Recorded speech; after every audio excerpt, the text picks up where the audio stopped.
अंतरिक्ष प्रौद्योगिकी कक्षा ऑर्बिट किसी भी खगोलीय पिंड का वृत्ताकार अथवा दीर्घवृत्ताकार मार्ग कक्षा के रूप में जाना जाता है। केपलर का नियम। पहला नियम, यह ग्रह ग्रह सूर्य के चारों ओर दीर्घवृत्ताकार कक्षा में परिक्रमा लगाते एवं सूर्य कक्षा के एक किरण केंद्र पर होता है। दूसरा नियम है कि ग्रह की गति सर्वाधिक उपसौर के समय होती है, जिसमें सूर्य के नजदीक ग्रह होता है, और न्यूनतम अपसौर के समय होती है।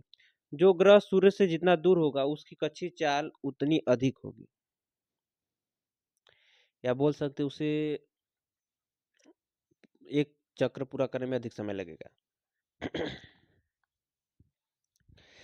समुद्री तल से कार्बन लाइन। समुद्री तल से 100 किलोमीटर ऊपर की काल्पनिक रेखा को कार्बन रेखा कहा जाता है। यह रेखा आमतौर पर पृथ्वी के वायुमंडल और वायु अंतरिक्ष के बीच की सीमा का प्रतिनिधित्व करती है।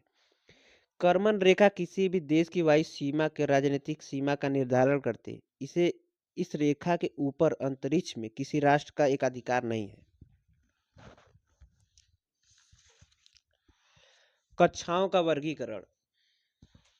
समुद्री सतह से 100 किलोमीटर की ऊंचाई पर कार्बन लाइन पाई जाती है और 200 से 2000 किलोमीटर के बीच निम्न भूकक्षा लो अर्थ ऑर्बिट पाई जाती है, LEO।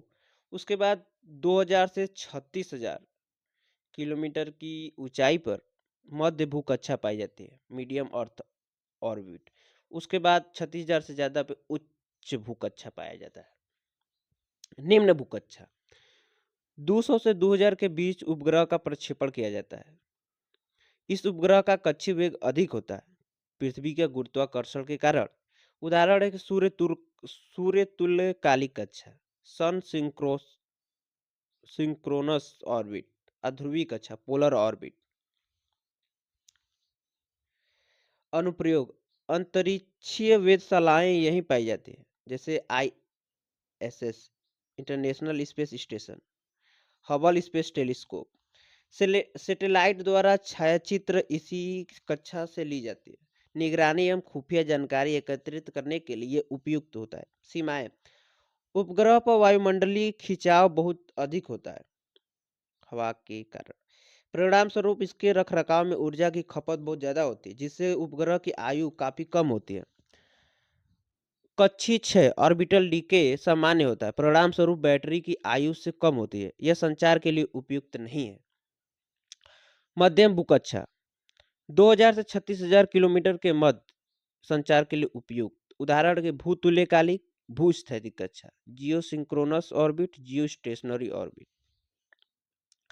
इस कक्षा में आयन मंडल पाया जाता है, रेडिएशन पाया जाता है, जिसके कारण सैटेलाइट स्थापित करते समय विशेष सावधानी रखनी पड़ती है। उच्च भूकक्षा यह 36,000 से किलोमीटर से ऊपर की कक्षा होती है। इन्हें कब्रगाह कक्षा भी कहते हैं, क्योंकि खराब सैटेलाइट को इसी कक्षा में स्थापित कर दिया जाता है। परिक्रमा के आधार पर कक्षा के प्रकार। वृत्तीय कक्षा जैसे भूस्थैतिक, दीर्घवृत्तीय, भूतुल्यकालिक, सूर्य तुल्यकालिक कक्षा।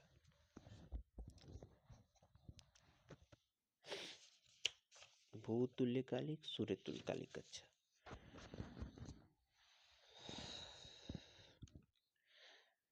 भूस्थैतिक कक्षा।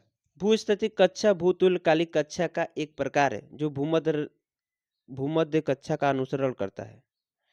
यह एक वृत्तीय कक्षा है। यह केवल एक ही कक्षा है, अतः विश्व की सबसे सघन कक्षा है।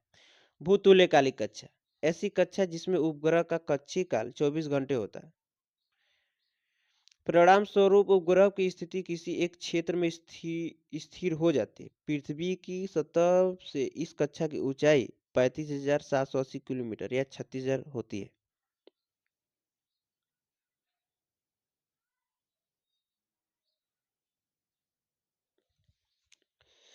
अनुप्रयोग।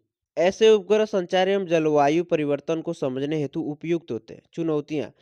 इतनी ऊंचाई पर किसी उपग्रह को प्रक्षेपित करना एवं रखरखाव करना काफी खर्चीला होता है। एंटीना एवं उपग्रह एक ही दिशा में होना चाहिए, मतलब भूतुल्यकालिक कक्षा के लिए या भूस्थितिक कक्षा के लिए भी कह सकते हैं। ध्रुवीय कक्षा यह निम्न भू कक्षा का एक प्रकार है। इसमें उपग्रह ध्रुव से ध्रुव की कक्षा में घूर्णन करते हैं। सामान्यतः यह कक्षा भूमध्य कक्षा के लंबवत होता है, किंतु ऐसी कक्षाएं ध्रुव से 30 डिग्री तक का कोण बना सकती हैं। अनुप्रयोग गूगल अर्थ में। सूर्य तुल्यकालिक कक्षा यह ध्रुवीय कक्षा का एक प्रकार है। इस कक्षा के उपग्रह पृथ्वी के एक निश्चित क्षेत्र में प्रतिदिन सामान्य स्थानीय मध्य समय के दौरान गुजरते हैं। इन कक्षा वाले उपग्रह सदैव समान सूर्य की रोशनी प्राप्त करते हैं। भूतुल्यकालिक कक्षा एवं सूर्य तुल्यकालिक कक्षा में अंतर। भूतुल्यकालिक कक्षा 36,000 किलोमीटर की ऊंचाई तक पाए जाते हैं। सूर्य तुल्यकालिक कक्षा 600-700 किलोमीटर की ऊंचाई तक पाया जाता है। 24 घंटे में परिक्रमा करते हैं। भूतुल्यकालिक कक्षा ये समान मध्याह्न समय में एक निश्चित समय में मतलब परिक्रमा करते हैं। सौर प्रतिदीपन मतलब सूर्य की रोशनी में ही मतलब ये सक्रिय होते हैं। अवलोकन, निगरानी, फोटोग्राफ। उपग्रह उपग्रह में मतलब सैटेलाइट में ऊंचाई का नियंत्रण करने के लिए गायरोस्कोप और स्टार सेंसर होता है। गायरोस्कोप ऊंचाई स्टार सेंसर मतलब जैसे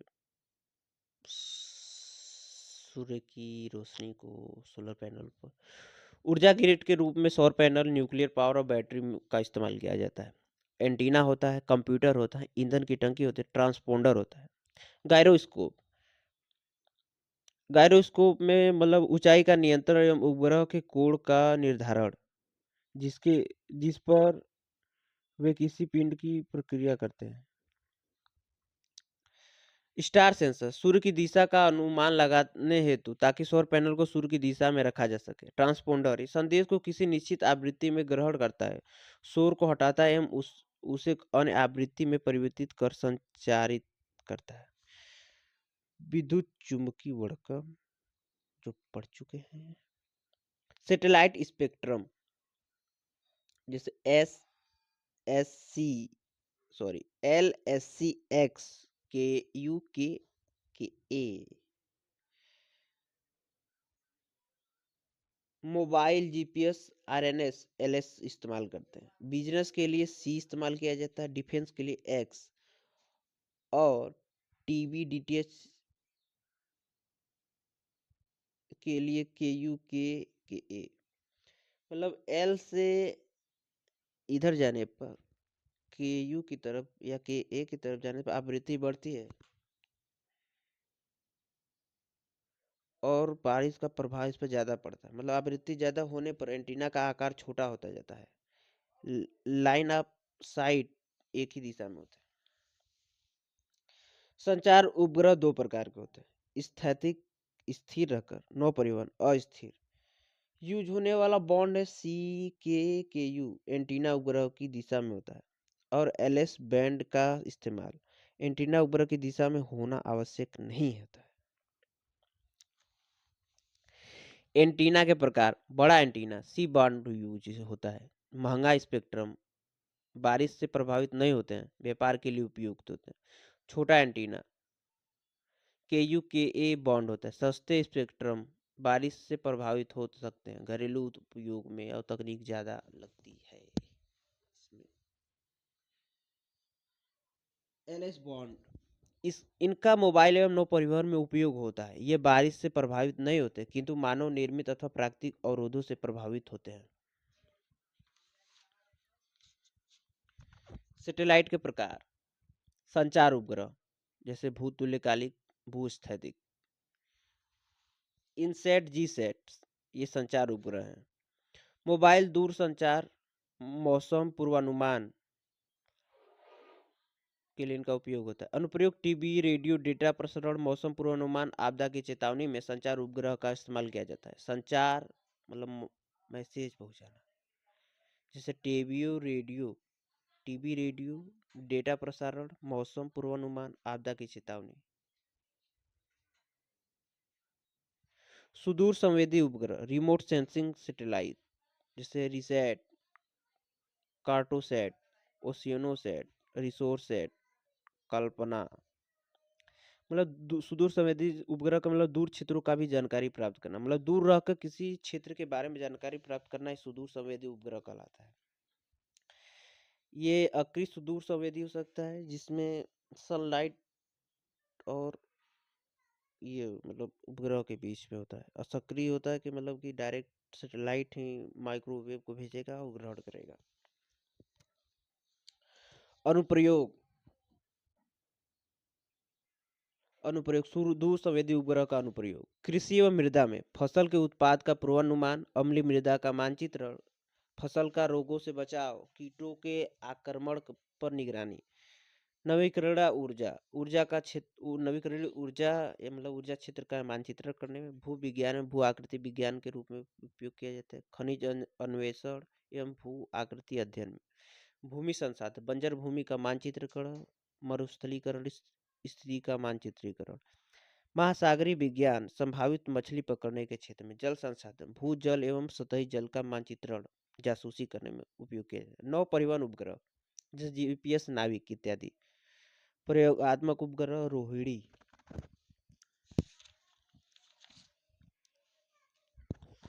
GPS global positioning system. GPS 24 उपग्रहों का समूह है जो पूरे विश्व में अपनी सेवाएं प्रदान करता है। किसी भी गतिमान वस्तु का पता लगाने के लिए 4 सैटेलाइट की आवश्यकता पड़ती है। जीपीएस द्वारा 2 प्रकार की सेवाएं प्रदान की जाती है। स्टैंडर्ड पोजिशनिंग सर्विस जो सभी के लिए उपलब्ध होती है। प्रिसिशन पोजिशन सर्विस मिलिट्री जो इस्तेमाल करती है। अनुप्रयोग लोकेशन की जानकारी, विश्व का मानचित्रकरण, ट्रैकिंग, सटीक समय द्वारा banking, mobile phone, power grid इत्यादि को समकालिक बनाना में उपयोग किया जा सकता है। गगन जीपीएस एडेड जियो गगन जी गगन वो मतलब GPS aided geo augmented navigation. GAGAN Africa से ऑस्ट्रेलिया तक के क्षेत्र में कार्य करता है। गगन अफ्रीका से ऑस्ट्रेलिया तक के क्षेत्र में कार्य करता है। इसमें 3 भूतुल्यकालिक उपग्रह जीसैट 8, जीसैट 10, जीसैट 15 शामिल है जो 24x7 हिंद महासागर क्षेत्र की निगरानी करते हैं। भूमध्य आयनमंडल क्षेत्र के निर्देश संचालन के लिए इसे विश्व की प्रथम प्रणाली के रूप में प्रमाणित किया गया है। इस प्रणाली को इसरो एवं भारतीय विमानपत्तन